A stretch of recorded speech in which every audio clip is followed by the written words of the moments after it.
வணக்கம். இன்றைக்கும் அதே பள்ளியில் நடந்த ஒரு இன்சிடெண்ட் தான். ஒரு நாள் ஒரு குழந்தையோட அம்மா வந்திருக்காங்க அவங்கள பார்க்குறதுக்கு வாங்க அப்படின்னாங்க. ஆக்சுவலாக அன்றைக்கி நான் கொஞ்சம் டவுனாக இருந்தேன்.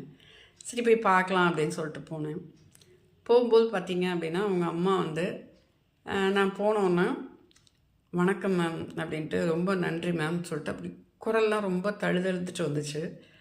அப்படியே வந்து கண்ணிலேருந்து அப்படியே அழுகை எப்படா வெடித்து வெளியே வரும் அப்படிங்கிற மாதிரி இருந்தது.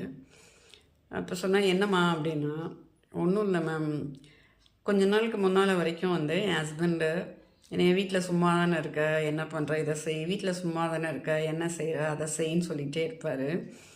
திடீர்னு வந்து பார்த்திங்கன்னா நேற்றைக்கு என் பையன் என் ஹஸ்பண்ட் வந்து அந்த மாதிரி சொல்லும்போது என் பையன் டிஃபெண்ட் பண்ணி பேசினான்.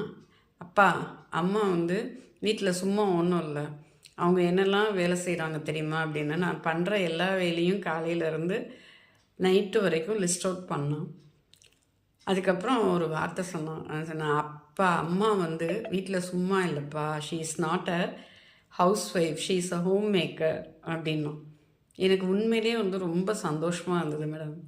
அப்புறம் அவன்கிட்ட கேட்டேன், எப்படிடா அதெல்லாம் உனக்கு தெரிஞ்சுது, எப்படி இப்படி திடீர்னு இப்படி சொல்கிறியே அப்படின்னு கேட்கும்போது அப்போ தான் சொன்னான், இந்த மாதிரி எங்கள் எம்எஸ் மேம் கிளாஸ்க்கு வரும்போது கேட்டாங்க, இப்போ உங்கள் அப்பா என்ன பண்ணுறாங்க, அம்மா என்ன பண்ணுறாங்க, இதெல்லாம் கேட்டுட்டு அப்போ நான் சொன்னேன் எங்கள் அம்மா சும்மா தான் இருக்காங்க, she is a house wife அப்படின்னு சொன்னேன். அப்போ அவங்க கேட்டாங்க, ஓகே மார்னிங் வந்து உனக்கு யார் வந்து ஸ்கூலுக்கு ரெடி பண்ணுறா? அப்போ நான் சொன்னேன் அம்மா. சரி, அதுக்கப்புறம் உனக்கு டிஃபன் பாக்ஸ்லேருந்து எல்லாம் பேக் பண்ணி கொடுக்குறது யார்? அம்மா. அப்பாவுக்கு பண்ணுறது யார்? அம்மா. வீட்டை எல்லாத்தையும் மெயின்டைன் பண்ணுறது யார்? அம்மா. நீ ஈவினிங் போகும்போது உனக்கு ஸ்நாக்ஸ் ரெடி பண்ணி கொடுக்குறாங்கல்ல, அது யார்? அம்மா. உனக்கு ஈவினிங் வந்து உனக்கு ஹோம் ஒர்க் பண்ண வைக்காது யார்? அம்மா.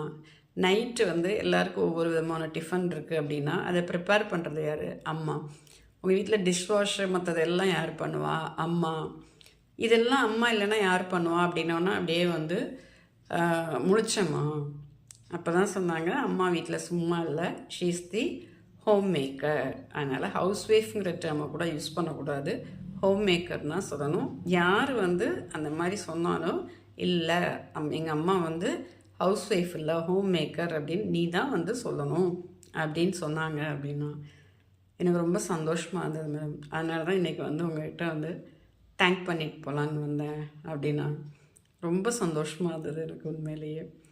ஸோ அதே மாதிரி அந்த குழந்தைங்க என்ன நினச்சிட்ருக்காங்க அப்படிங்கிறத வந்து ஐடென்டிஃபை பண்ணி ஒரு விமனை பற்றி ஒரு நல்ல ஒரு ஒப்பீனியன் அதை கொண்டுட்டு வர்றது மட்டும் இல்லாமல் எப்படி வந்து ஒரு உண்மையான ஃபெமினிசம் வந்து எப்படி இந்த சொசைட்டியில் கொண்டுட்டு வரணுமோ அதை வந்து செய்ய வேண்டியது ஒவ்வொரு ஆசிரியர்களோட கடமை.